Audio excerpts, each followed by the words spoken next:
Hi, and welcome to another episode of Emerald Isle Vacation Home Specialist. I am your host, Dennis Richkovsky.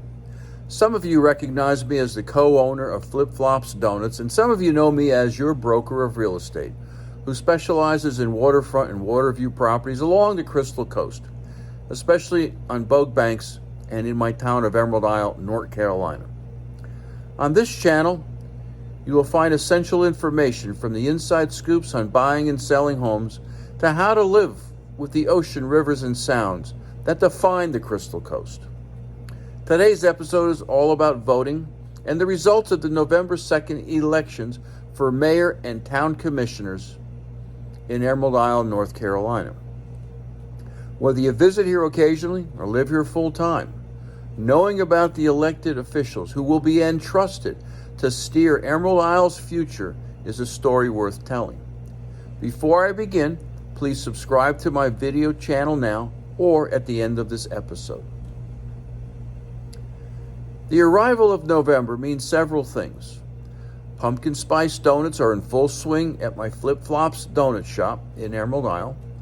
My wife is planning her Thanksgiving menu. My fantasy football picks are circling the drain. And it is election time. I look forward to voting, and I enjoyed casting my ballot in my town's local elections yesterday. Voting is hard work, I know. It takes time to register and to learn about the candidates' views. On election day, you may need to leave work, stand in long lines, or slog through harsh weather.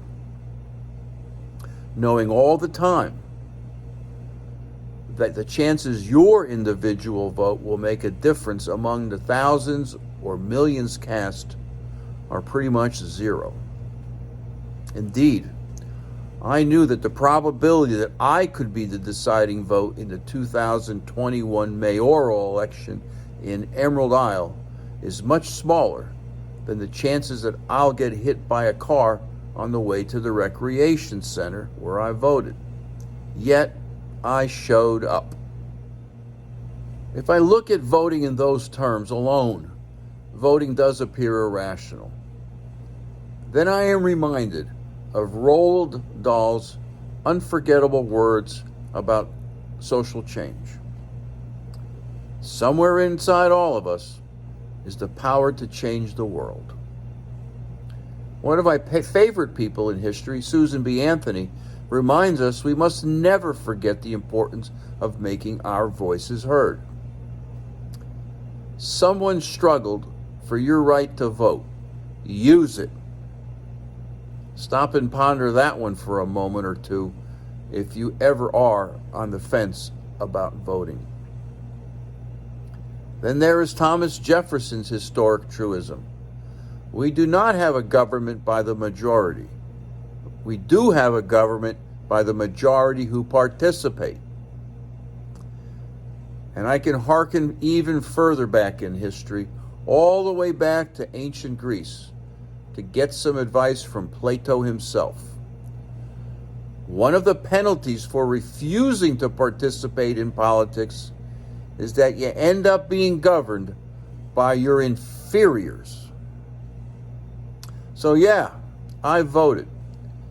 Just as I voted in every election since I was eligible to vote, casting my ballots in town, city, state, and national races. I researched candidate platforms.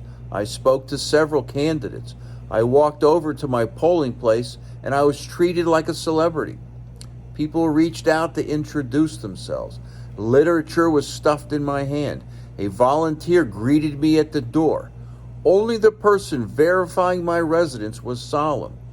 After all, she is the gatekeeper, and she took her responsibility seriously. It's people like her who have convinced me that voter fraud is a non-issue. Then, after I voted, I was thanked profusely by another volunteer, and I was ushered over to a tent for refreshments. For a minute, and only a minute, I was a celebrity. Who wouldn't want to vote? Speaking of voting, Over 1,200 eligible voters cast ballots in the Emerald Isle town elections in 2021. Over 600 voted early in Cedar Point, more than voted in the entire election 2 years ago. And that is a good thing. I like to think that some of that uptick was a tribute to the quality of the candidates running for office.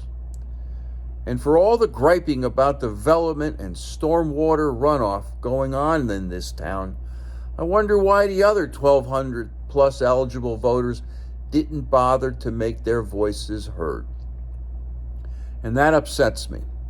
The more people who vote, the more we can hold politicians' feet to the fire.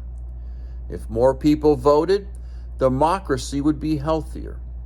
If Wichita Democrats and San Franciscan Republicans voted, races would be closer. Why should 60% of all Americans live in counties where elections are decided by more than 20 points? Given voter apathy, is it any wonder politicians no longer engage in hard debates or even look for a middle ground? In the end, the voters of Emerald Isle elected Jason Holland to serve as mayor, replacing the incumbent Eddie Barber, who chose not to run this cycle. Congratulations, Jason. Jason will have the good fortune to work with an experienced town council as the voters returned Mark Taylor and Candace Dooley overwhelmingly to new 3-year terms. Voters also selected Jamie Vogel as the newest town commissioner.